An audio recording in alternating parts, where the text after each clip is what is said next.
YouTube, how's it going? The Goat House is back with an updated 2-round NFL mock draft, post-combine, post-Russell Wilson trade, post-Carson Wentz trade. I'm really excited to update this one. A lot of stock changes with prospects after the combine, of course. And then, the Seahawks got a package of picks, so this should be fun. Maybe sad to see some of the longtime Seattle Seahawks go, but should be fun draft at least. So some changes there. The Broncos got their quarterback. The Colts and the Commanders swap picks in the second. That'll play a part in this mock draft. So, again, this should be a lot of fun. There's going to be more madness, more trades, big-time free agency signings all coming up here in the NFL. We have you covered for all of it on our Twitter first, and then we have coverage here on the channel. We'll be grading every free agency signing once it all kicks off right here on the channel. And there's a lot more content here. So join us, like, subscribe, turn notifications on, follow our Twitter. It's an absolute must-follow. Link down below for that. Yeah, here's our Twitter. Just always talking news, rumors, predictions, numbers here. It's definitely worth checking into and following. Also be much appreciated. To the updated mock draft. So the Jaguars, that's another big part of all this too, is at the Jaguars, since last time we did a mock, they tagged Cam Robinson, which I made a video on my tag grades, and I explained why I actually think it's a good thing that the Jags tagged Cam Robinson. They might be able to use him as a trade piece. They might just keep him. Free agency will play a part as well. But they kind of put themselves in position to take the best player available. And is Aidan Hutchison the best player available? I think on most boards he will be. I heard he can be. I think Kyle Hamilton will be on some. I heard Ahmad Gardner will be on some. We know the two top tackles will be. So all those guys will be up there top of different teams' boards, of course. But the Jags don't pass up on the opportunity to maybe create an elite pass rush duo of the future with Josh Allen and Aidan Hutchinson because they may be okay at tackle, whether it's Cam Robinson or I threw this scenario out. What if they go sign a guy like Teron Armstead and they can trade Cam Robinson? So we'll see. They could still take a tackle. And then trade Cam Robinson after they take the tackle because maybe they're still doing a little bit of homework on the draft, so they just insurance with Cam Robinson. Or they could take Ekwonu, who's known as a tackle, but pretty high upside at guard. They can play him there. So a lot of scenarios here. Right now I'm feeling Aidan Hutchinson. Kind of get that feeling they're gearing towards that. Lions, this is where it gets tricky because we keep mocking Hutchinson to the Lions, and I think they would like him a lot, but he's off the board. Could this be a trade back spot? I really thought about Malik Willis, too, because they coached him in the Senior Bowl, and they're looking for the quarterback of the future. They have the second overall pick, so here's the opportunity perhaps, but is he worth that pick? A lot of upside there, but is he actually worth the second overall pick? I think they'll like Kyle Hamilton. I think they'll feel pretty good about him and be able to mix it up with their safeties a little bit because they had Tracy Walker in there. Who was better at free safety. They were trying to play him at strong a little bit. That didn't really work out. He's a free agent. So Hamilton's a guy that can do a little bit of both. I actually like their young corners. They got some young, solid corners. I know Okuda's been injured or underwhelming, but he's still got some upside to him. So add a big-time safety with those guys, and you got some big upside in that secondary. Texans, they went with Ahmad Gardner, Cincinnati corner, people just talking him up big time. He interviewed extremely well. A very likable kid, a very talented kid. Elite in coverage. He'll have some big play. He'll have some big plays in the tackling department. But he does come in too tall and kind of use his arms a little bit too much and not his body, and he kind of whiffs sometimes. That's a little bit of my concern. I like Ahmad Gardner a lot. You don't see coverage guys like this much. I am a little iffy about taking a cornerback this high. That's just me. It's always been me. But I think Lovie Smith will really like Ahmad Gardner. I think the Texans will as well. I think it would be a great fit in his Tampa too as well. You're looking for corners that not just really just run cover two and that's it, but the ability to kind of disguise your coverage when running cover two. You want to make it seem like it's man coverage. You want the guys that can maybe play some man coverage as well if you do want to switch into that. And I think that's Gardner right there. Very good experience with both. So they go that route. There's some teams, again, that really, really like him, top of their board. So I got him at 3. Jets go Ikem Ekwonu, who they could play at tackle or guard in this scenario. I think that's why they would go him over Neal. Because I keep saying it, but I think they like George Fant to continue to pair up Mekhi Becton. That's what I've heard. So they might like their tackles. I think either one would be an upgrade, in my opinion, over Fant at tackle. But to get the guy that would maybe help you create an elite young guard duo with Elijah Vera Tucker and Iguanu perhaps as well, with the upside of playing tackle as well. In this scenario, the offensive lineman dropped a little bit. You see the Jags maybe not going tackle, it looks like, so that kind of pushed them back a little bit. Texans, we haven't really seen offensive lineman mock to the Texans much. It's a possibility. See if they do something with Laramie Tunsil. So Evan Neal falls to the Giants. They'd love that. Pair him with Andrew Thomas. That obviously look a lot better than what they've had. It's a very good young tackle duo. Panthers, I think they're going to try to handle their offense in free agency. They've been clearing space. They've been restructuring contracts. They're going to make it run at Deshaun Watson again. I think they're going to try to spend there. And then they have the opportunity here to create a scary. I would love this edge rush duo of Travon Walker and Brian Burns. Those are two of my guys right there. So kind of create. And the Panthers defense is already heading in a great direction where it stepped up to last year. And then J.C. Horn coming back. So creating this ridiculous edge duo with both have that upside. It can make that a very, very scary defense. And I think they like these upside type of guys. I think the staff really does. Walker is just so fun. I was hyping him up, and now he's getting that hype after the combine. So much upside, so much power, so much length to him. And he can do different things, too. He can drop in coverage, line up inside if you want him to. Hassan Reddick in a test free agency wants a lot of money. So they can go that route. But again, if they miss out on a quarterback or they want more of a proven quarterback, but if they miss out a quarterback or offensive line, and that could be the pick here. But I think they're really going to try to handle that in free agency. We will see. We'll see what happens with their corners as well. They acquired all these corners, but now they're all basically free agents. Not all of them, but or they can roll with J.C. Horn, C.J. Henderson. They can bring back one of Gilmore, Dante Jackson. We'll see. So that's interesting as well. Kayvon Thibodeaux to the Giants. A pretty good draft for the Giants here, so he drops maybe a little bit here. And they get their pass rusher on the outside who also can drop in coverage, which is great for a guy like Don Martindale. Their new defense coordinator likes that a lot. So that's a pretty good two-man haul for the Giants there. The Falcons go Charles Cross. I'm starting to believe the Falcons would be, and it's not even out there. It's not like it's bold or anything, but I'm starting to believe that they'll be definitely in on tackles. I'm not guaranteeing they're taking a tackle, but they're kind of looking out for the future here. Jake Matthews has one more year after this year, but you look at a giant cap hit, and you can actually get out of that by moving on from clearing space. So we'll see what they decide for him in the future, but they could be looking out for a very near future left tackle, but I think would be a day one starting right tackle for them because Caleb McGarry just hasn't really worked out for them. So it's kind of helps now and looking out for the future there for the Atlanta Falcons. And Charles Cross is a very, very good tackle. There just happens to be two that are also ridiculously good. So he ends up being the third one, which is kind of feels like a very, very good third tackle taken here. So Falcons jump on that. On to the next picks. Seahawks got the 9th pick now, and I'm going Malik Willis here with this one. I really thought about this one too because they are rumored to be in on Deshaun Watson. We'll see where that goes. It almost felt like a rebuild move, moving on from Russell Wilson. I'm not really sure what the Bobby Wagner thing is. People say rebuild, but do you just drop a guy for nothing? It almost feels like they wanted extra space to spend a lot. So it's kind of like 1 second you look at it, it's like, is it rebuild mode? 1 second you look at it, like, no, they're still trying to win now, but they're going to have to make some big moves.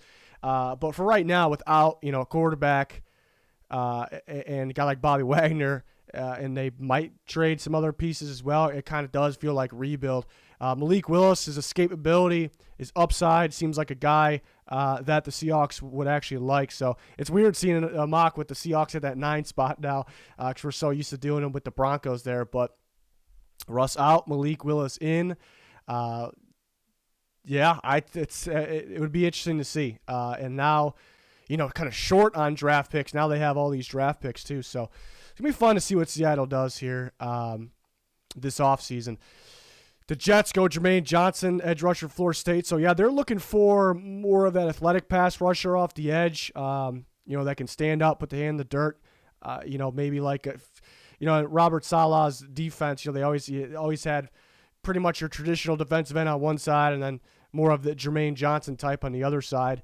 And I've heard they may be in the market for some of those guys in free agency. We'll see if they land them or not. So they're looking for these types of guys. So Jermaine Johnson, to add him to the mix. High upside pass rusher, obviously. I think he's a pretty safe pick. I think you know what you're going to get with him. He's going to get after the quarterback. He's got a collection of different moves, great traits as well. So the Jets go Jermaine Johnson. Washington, they traded for Carson Wentz earlier today. And now they get a weapon here for Carson Wentz with Garrett Wilson. Because, they got Terry McLaurin, stud receiver, obviously, from Ohio State. And they have Curtis Samuel, who can he stay healthy? I'm sure they're confident. But, a little bit of a gadget-type guy, do-it-all type guy there. So add another guy that can, you can kind of deploy from the slot, but he also can play outside. So it just really helps. I mean, you traded a lot away for Carson Wentz, more than expected. So it just helps him get to where you want him to be. It's a pretty good roster all around, so they can afford to, let's go get him another weapon here. So Garrett Wilson, another Ohio State Buckeye. The Vikings, they might be interested in Garrett Wilson as well. They want to stack these receivers up in O'Connell's offense here, but off the board, they do need corners. I know Donatello looking for man-type corners here, so that'd be Derek Stingley Jr. from LSU. The Browns went with Jordan Davis, big-time combine. Definitely helped himself there. I just keep going back to these guys don't exist. I keep saying, guys like Jordan Davis, they just do not exist. And the Browns, it's pretty much like kind of the last piece they're missing to make. They could use a linebacker as well, I guess, but if you add Jordan Davis, you're gonna get day one run stopping ability, 100%, and you're gonna get some interior pressure. Who's gonna continue to get better at that? He's got so much upside, obviously. I think just pairing that and that defense, which got a collection of talent, led by Myles Garrett. I think we had a nasty defense there. So I like Jordan Davis with the Browns. Ravens go Trevor Penning. Penning helped himself at the combine a lot as well, and this is kind of like maybe the latest he goes, but he ended up going here. So actually earlier today, Villanueva retired. So that's another reason why they could go this route. Very good power blocker, which just makes sense for the Ravens. Obviously a fit in their scheme. So Penning to the Ravens. Eagles with their package of picks. Devin Lloyd, very talented on tape. Just very fun tape to watch. Maybe a little slower in the 40 than we expected. I don't think it affects him too much. It's just there was some hope that, maybe for his sake that he can get pushed even not only just in the top 10, but well inside there with the ridiculous combine. So I guess that didn't happen. But the Eagles would love to have maybe upgrade at linebacker, and they get Trent McDuffie as well, who I think a balanced corner across the board. He can cover very well. He can read the quarterback very well. He can fly up and make a tackle. He's very good at tackling.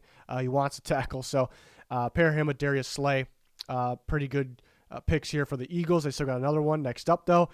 Nkobe Dean falls right to the Chargers. They need some run-stopping help. Nkobe Dean's that, but plus a lot more as well. Can cover, can blitz. So it helps the Chargers out quite a bit there, I'd say. Saints, I really thought about Kenny Pickett here, just a quarterback in general, but they might bring back Jameis Winston. They kind of been linked to Jimmy Garoppolo as well. We'll see if they can make that happen. But they definitely need another receiver. I think Jameson Williams is their type of receiver, like these speed guys. Jameson Williams, to me, shouldn't really drop much because of the injury. Players are coming back from the ACL injuries. You keep hearing these stories that players actually feel better after they fully recover. They feel great, so it's just a different time, So Jameson Williams has some legit vertical speed, and he's a legit vertical threat here. I think the Saints will love that. And they would like a guy like Chris Olave as well. But pair Williams with Michael Thomas, and then you're in business now at the receiver position. David Ajabo, edge rusher from Michigan, with the Eagles. Kind of similar to a Josh Sweat type pass rusher. Pretty similar, in my opinion, style of rusher. Kind of looking out for the future here. Weighing right now at the edge rush position. Brandon Graham injured last year. Still very solid, but not a whole lot left in the tank. Derek Barnett, free agent. Bottom line is they were getting pressure, but they just weren't getting the quarterback down, last year. Just a slight difference. They got to the quarterback, didn't actually get him down. I think Ajabo could help in that category because he's just a pure pass rusher. They're already, because his concern is he's a lot of work to do stopping the run. Eagles are pretty damn good stopping the run as it is, so I don't think they'll be too concerned. They'll be confident with the development there. Steelers go Kenny Pickett, so Kenny Pickett drops a little bit, even though there's still a lot of teams that really like him, like Pickett. He had a good workout in terms of throwing. Teams will worry about the hand size, though, even though some people think it's a joke. I mean, there are teams, and I don't like to overreact from it, but there are teams out there, maybe more the old school guys, that take it serious. The Steelers take the Pitt quarterback here. I mean, he's a smart quarterback. I said it before. I look at the Clemson game this year. I know Clemson was underwhelming. It's a very good defense, though. And Clemson's defense they didn't really allow Pickett and company to do much the first few series, and then the adjustments made. I mean, clear adjustments made by Pickett, and finding the right open lanes in that defense, and that's a big game in my opinion for him. I guess the concerns would be how will he be?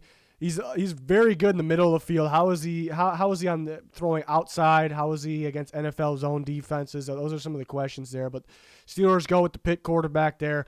Patriots go Chris Olave. I do keep hearing the Patriots are kind of monitoring some guys in free agency at the receiver position, which given how much they spent there last year, maybe a little surprising, I suppose. But they got to get better. But for now, Chris Olave really shouldn't go any later in this. Had a big combine as well. I mean, serious vertical threat, just gets open. So the Patriots go that route. Raiders go Drake London, receiver USC. A lot of people have London earlier, and he definitely could go earlier. I just think it's one of those like fan media hype guys, and he's very good. Everyone should be hyped on him, but I think we're blowing up the hype.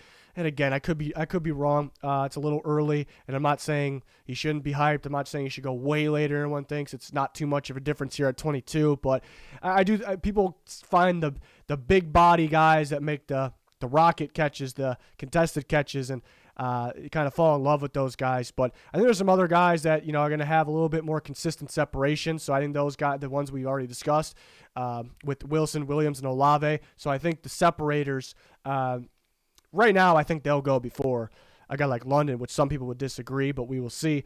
So the Raiders, I think the Raiders really like London. I think they'll like him as an outside receiver that could occasionally line up inside, kind of more of the bigger body that they want, because they're all their big-time receivers. Hunter Renfrow, pure slot, doesn't have the length, which is okay, but they're looking for like the length guy here. Cardinals, Treylon Burks, receiver from Arkansas. Don't see this mock too much. I like this. Is kind of that big slot guy, big play slot that you get creative with, do a bunch of different things with. I think Kingsbury would like that idea. Christian Kirk's a free agent who is a different type of slot receiver, more of a vertical speed, quickness type slot receiver with not as much size as Burks, but he could be. I heard he can get a crazy payday, and the Cardinals don't have the most cap space. Let him go, and Kingsbury can have some fun with Burks here in the slot. Yeah, he might have went down a little bit. Another guy that people might have been hyping up a little bit too much, and I understand why, though, because he's really fun to watch. Those is basically those people that are hyping him up are probably only watching his highlights, but I mean he's very, very talented. But again, the separators, I think, got to go first. The separators got to go. The consistent separators, the great route runners, the guys with a wide variety of routes, a big route tree. So Burks, a little underwhelming in the explosive drills, vert, broad. I'm fine with his 40-yard dash. Some people like 4.5s.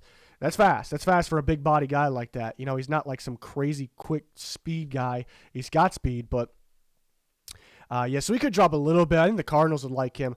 Linderbaum to the Cowboys, kind of get their center/guard. He can help in either category there for the Cowboys. He's been beat up in that category recently. Bills, Sky Moore, really, I was starting to hype him up before the Combine. He helped himself at the Combine. I think he's a safe pick because he's equally effective outside and inside. I think the Bills will really like that. They don't really want the strict you're an outside receiver, you're a slot receiver. You want to be able to do both here. And Cole Beasley was kind of a strict, firm slot receiver. They kind of used him a little bit last year, but they're going to move on from him. And they'll really like Sky Moore. He's put him in slot, underneath game, use him outside, downfield game, which is the Bills game. So I really like the fit there. I really think he's a first-round prospect. Zion Johnson should have helped himself with that combine. Honestly, I think he should go earlier in this. It's hard to find him a spot. Cardinals, Cowboys, those teams can go that route perhaps. But it wouldn't shock me if he went a lot earlier in this. So the Titans go with the Boston College interior offensive lineman here. Roger Saffold, 1 more year left. Heard they could cut him. That'll be interesting to see if they actually do. So he could be a day one starting guard taking his spot or replaced with there. But teams are looking at him playing possibly center as well. Ben Jones, a free agent. Zion Johnson also has reps at tackle as well. Decent reps too. Titans sometimes have some injuries there. So makes sense here for the Titans. Devontae Wyatt, who had a good combine as well. I thought about him in kind of that Raider spot, Charger spot even. The Bucks, they're going to lose Ndamukong Suh there, so get another defensive tackle to pair Vita Vea. It's very similar to what Georgia had going, Wyatt and Davis. Wyatt and Vita Vea. It's a pretty similar duo there. So the Bucks kind of maybe upgrade their interior pass rush here. Boye Mafe, who had a great Senior Bowl, and that boosted his stock, and it was kind of like, yeah, could he sneak into first? Maybe early second makes sense, but dominant combine again, or dominant combine for him. So he really feels like a first-round pick. He's going to be a 3-4 outside linebacker as an edge rusher. He can drop in coverage. He supports in the run game. The Packers probably moving on from Zadarius Smith. Probably. I just don't think they keep both Preston and Zadarius Smith. They're going to keep one, and they have Rashawn Gary as well, but they value having the rotation, the multiple guys here. They sometimes will use 3 guys at one time here because Gary kind of can move around a bit if you need him to. And so can Zadarius Smith if they decide to keep him. But I think it's a great fit of Boye Mafe from Minnesota with the Packers. Dolphins go Travis Jones, so I think a great pairing with Christian Wilkins to kind of get more of a consistent run-stopping defense. I think I think Travis Jones could play nose or D tackle. Christian Wilkins obviously a D tackle. They would line him up more as a little more outside than over the guard as well. Sometimes Christian Wilkins, that is. So you kind of get creative with these guys, and I think it just really upgrades your D-line, more of a consistent run-stopping ability, which you need. George Karlaftis. I know there's a lot of people higher on Karlaftis. And he could go earlier, but he's a powerful pass rusher, not a whole lot of consistent production, not a whole lot of length or athleticism. But, he uses his hands well, and he's pretty strong. I think he would fit the Chiefs, obviously, there, so they go that route. Kenyon Green, not the best combine. I still really think he's going to be a first-round pick. I don't see him getting, even though we're close here, I don't think he gets out of the first. The Bengals would love to have him, there. So they go that route. And then Desmond Ridder to the Lions. So the Lions get their quarterback of the future there. Maybe start Goff. Maybe start Goff for another year. Ridder could be ready. Some play action ball there in that offense. I think it's a good fit. They get, they take a quarterback here instead of the second round, and they get, so they get that the 5th-year option, which is usually great for quarterbacks. They're really any first round player, but. So they grab Ridder, who also helped himself. I was really thinking he probably can go earlier in this. Thought about him with the Steelers, Saints, in that range. The Titans, I think the Titans will like Ridder. But I still ended up having him down here. But he had a really good combine with showing off his athletic ability there. So Lions grab him with 32. Second round, Jags get that receiver that can separate. They don't have that right now. They get that for Trevor Lawrence. The Lions get their receiver, Christian Watson, had a hell of a combine, freaky speed, freaky length, athletic ability in general. So they get that outside receiver to pair Amon-Ra St. Brown there. Kyler Gordon, maybe a little bit underwhelming of a combine, so still could go in the first round, but slips through a little bit. The Jets grab their corner there. Giants go Christian Harris, who's a fantastic blitzing linebacker there. Very good fit in Martindale's scheme. Texans go Breece Hall, running back 1 there. Another guy that had an excellent combine, so Texans get that big-time running back that they've been missing here. And then the Jets, Quay Walker, this could maybe be like a Fred Warner for Robert Saleh there, just that athletic linebacker, looks smooth in the drills at the combine. It kind of gives me that feel where it's like one of those new school linebackers that almost kind of look like a safety, the way they move around, the way they flow throughout the field. So Jets grab Walker. Bernard Raymond, who could go in the first round, athletic tackle. from Central Michigan. The Bears grab him, pair him with Tevin Jenkins. The Seahawks got this pick from the Broncos. Looking like a pretty good draft here. Andrew Booth, who probably should be a first-round pick. He's a fantastic playmaker, in my opinion, but didn't work out the combine. Does it hurt him a little bit? Other guys raising up more is the case, so it pushes him down. I think he's a phenomenal fit in Seahawks defense over there, what they've been running, and I know they switched defensive coordinators. They kept in-house option though, so I don't think they really want to change up the concepts really. So I think Booth's a phenomenal fit there for the Seattle Seahawks. Next picks, Seahawks again. Because they already had this pick. Sam Williams, fantastic combine. 4.46 is what he ran, and he's got a good tape, good production, a good sack total in the SEC. The only concern is stopping a run. Could be a little bit better doing that, but I like his pass rushing, I would say upside, but right now, really. Colts traded Carson Wentz today. They need a quarterback. They could look to add Garoppolo, someone else. Is that really worth it, though? Could they kind of get a bridge guy and draft a guy here? Because one of these guys is bound to fall to them at 42. I think they'll like Howell. I think Howell should be a first-round pick. I like Howell a lot. I think he's a lot of upside. I think people are kind of focused too much on what he did this year, which wasn't terrible at all. Look at the past as well. What he could do with a better offensive line. He's strong, tough to bring down, could run. He's got a great arm. So I think the Colts would like to have him. Falcons get their edge rusher, Arnold Ebukete from Penn State, who surprisingly didn't run the 40, but extremely explosive in the vert and a broad jump. He's got a pretty solid tape as well. Athletic pass rusher that'll fit the Falcons. Maybe a little bold just because you don't see this a lot, but Matt Corral to the Browns. So the Browns kind of get that insurance for Baker Mayfield. And Baker Mayfield might just have one more year left with them as well. So Matt Corral maybe he sits behind Baker and they start him next year.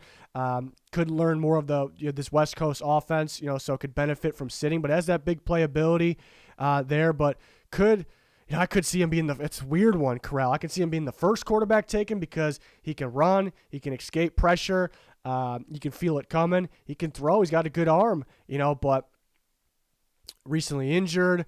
Haven't really been able to see him work out while we were able to see the other guys work out and possibly improve their stock. So it's tough. Ravens looking to upgrade more in the coverage department. Outside of just corner, they will probably want to run more zone coverage. So getting a playmaking safety in the back end to pair with Chuck Clark would be ideal. So Dax Hill from Michigan. The Vikings, Channing Tindall, linebacker from Georgia, had a ridiculous combine. One of the biggest combine winners, just an absolute freak. Looking like they're switching more towards a 3-4. Feels like a fit at the inside linebacker. Some rumors they could trade Kendricks. We'll see if that happens. But I think they would like a guy like Tyndall to fit that new defense. Lewis Seen, who had a fantastic combine as well, another Georgia Bulldog, and heard he interviewed well. Heard he has a shot to go in the first round. Washington likely moves on from Landon Collins. Pair him with Seen with Cameron Curl. Kyler Elam, shot to go late first too, because he had a pretty good combine, or really his 40-yard dash really helped him in the 4.3s. But lengthy, strong corner, familiar with the man coverage. So the Chargers grab another young corner here, just like last year.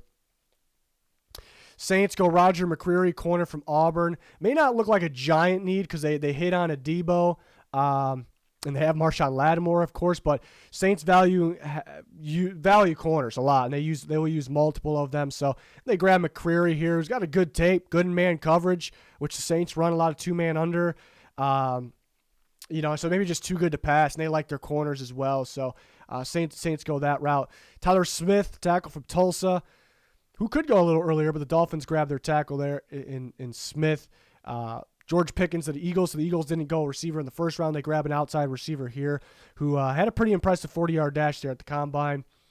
Steelers go Chad Muma. So their linebackers were a little underwhelming this year for the Steelers. So they upgrade that. Muma had another guy, had a good combine, good tape, good in coverage.